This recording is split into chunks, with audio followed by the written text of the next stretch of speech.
آج ہم مسلمان دن بدن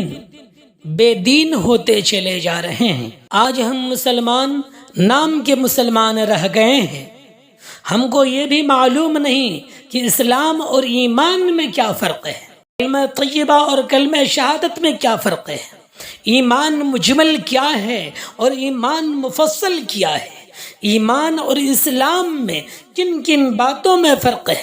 زبان سے کون سے کلمے نکالنے سے مسلمان کافر ہو جاتا ہے، فرض کیا ہے، سنت مؤکدہ کسے کہتے ہیں، نفل کیا ہے، واجب کیا ہے، مباح کسے کہتے ہیں، حرام کیا ہے، مکروہ تحریمی کیا ہوتی ہے، اسلام کے بنیادی عقائد کیا ہیں، اسلام کے فرائض میں سے نماز کو کیا اہمیت حاصل ہے، نماز پڑھنے کا صحیح اور درست طریقہ کیا ہے، روزہ اور زکوٰۃ کے مسائل کیا ہیں، حج کس طرح ادا کیا جاتا ہے، نکاح، طلاق، عقیقہ، تجہیز و تکفین کے مسائل کیا ہیں، ان سب باتوں کا مفصل جواب مسلمانوں کے پاس اس بات میں نہیں ہے۔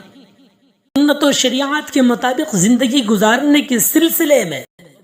ہم مسلمانوں کے لیے ضروری ہے کہ دین و شریعت کی بات کو ہم سیکھیں، اہل علم سے ہم پوچھیں،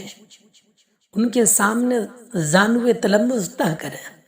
تاکہ ہم اپنی زندگی